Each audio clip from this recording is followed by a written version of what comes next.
Daily Darbar நேயர்கள் அனைவருக்கும் வணக்கம்.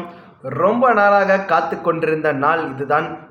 தேர்தல் தமிழகத்தில் முடிந்த நாளிலிருந்தே நம்மளுடைய எதிர்பார்ப்பு எல்லாம் எக்ஸிட் போல்ஸ் ரிசல்ட் என்னவா இருக்கும் அப்படின்றது தான் நம்ம காத்து கொண்டிருந்தோம். பட் கடைசி கட்ட தேர்தல், 7ஆம் கட்ட தேர்தல் ஓட்டுப்பதிவு நிறைவடைந்த நாளோட இறுதியில் தான் எக்ஸிட் போல்ஸ் ரிசல்ட் எல்லாம் கொடுக்கணும் அப்படின்றது தேர்தல் நடத்தை விதிமுறை அப்படின்றதால நம்மளால் அதை உடனடியாக வெளியிட முடியவில்லை. கிட்டத்தட்ட அனைத்து தொகுதிகளுக்கும் 40 தொகுதிகளுக்கும் தேர்தலுக்கு முன்பே நாம் ஒரு கருத்து கணிப்பு விட்டிருந்தோம். அதாவது எந்தெந்த தொகுதி, முக்கியமான 3 கட்சிகளை சார்ந்த வேட்பாளர் யார், திமுக கூட்டணியிலிருந்து யார், அதிமுக கூட்டணியிலிருந்து யார், பாஜக கூட்டணியிலிருந்து யார் யார் போட்டியிடுகிறார்கள் அப்படின்ற ஒரு வேட்பாளருக்கான இன்ட்ரோவையும் கொடுத்துட்டு ஒவ்வொரு தொகுதியிலும் யார் வெற்றி பெறுவதற்கான வாய்ப்பு இருக்குது அப்படின்றத நாம் தொகுதி வாரியாக பார்த்துருந்தோம்.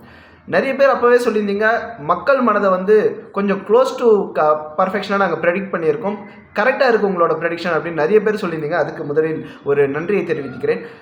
இப்போ அந்த 40 தொகுதிகளுக்கும் போல் முடிஞ்சதுக்கப்புறம் என்னென்ன மாதிரியான ரிசல்ட் மாறி இருக்கிறது அப்படின்னு பார்க்குறோம்.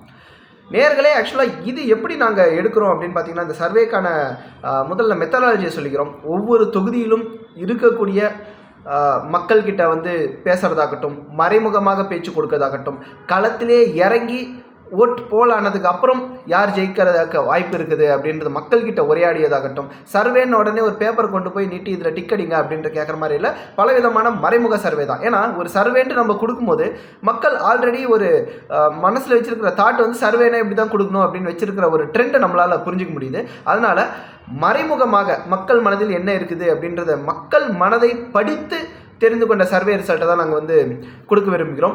40 தொகுதிகளுக்கும் நாங்கள் அந்த வெற்றி வாய்ப்பு இருக்கிற கேண்டிடேட் யார், 2ஆம் இடம் வரக்கூடிய கேண்டிடேட் யார், அண்ட் முக்கியமாக இந்த தொகுதி இழுபறியில் இருக்க போகிறதா இல்லையா அப்படின்ற சர்வே நாங்கள் ப்ரிப்பேர் பண்ணியிருக்கோம்.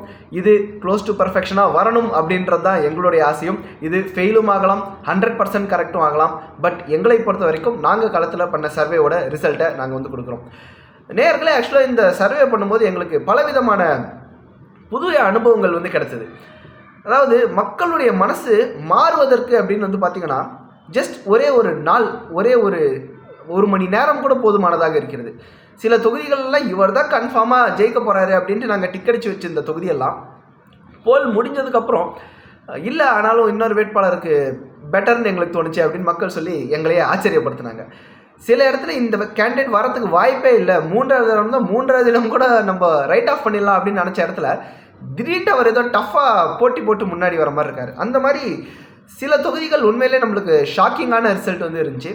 அண்ட் குறிப்பாக இப்படியெல்லாம் ஒரு சேஞ்சஸ் மக்கள் விரும்புகிறாங்களா அப்படின்ற ஒரு புதிய பாடங்கள் நம்மளுக்கு கிடச்சின்னு தான் சொல்லணும்.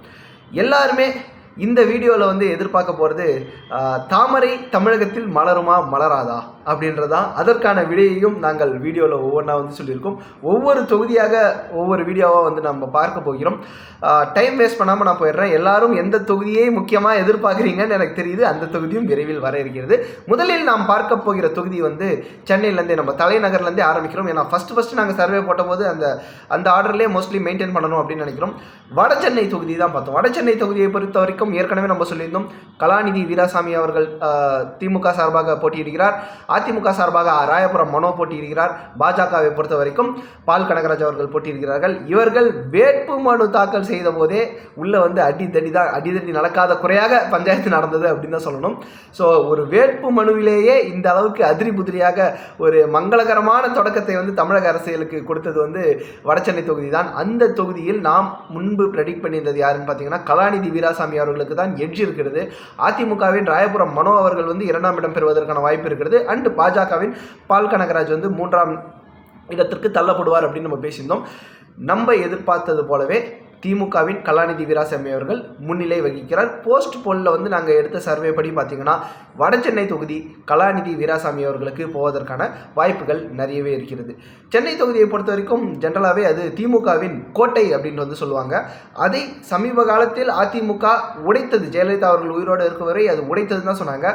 பட் இந்த தேர்தலுக்கு முன்பு வந்த வெள்ளத்தின் பாதிப்பு சென்னையில் இருக்கிறதா அப்படின்னு கேட்டால் சில தொகுதிகளில் அது உண்மையிலேயே இருக்கிறது. பட் வட சென்னை தொகுதியை பொறுத்த வரைக்கும் திமுக ரொம்ப சேஃபாக இருக்குது. ஸோ நம்ம ப்ரீ எலெக்ஷனில் நம்ம கண்டக்ட் பண்ண சர்வேவும் போஸ்ட் எலெக்ஷனில் எக்ஸிட் போலாக நம்ம கண்டக்ட் பண்ண சர்வேவும் இரண்டும் கை காட்டுவது கலாநிதி வீராசாமி அவர்கள் தான். அதனால் நிச்சயமாக வடசென்னையில் ஒரு கம்ஃபர்டபுளான வெற்றியை பெறப்போவது கலாநிதி வீராசாமி தான் அப்படின்றத நம்மளால் புரிந்து கொள்ள முடியுது. மீண்டும் இன்னொரு வீடியோவில் சந்திப்போம். நன்றி.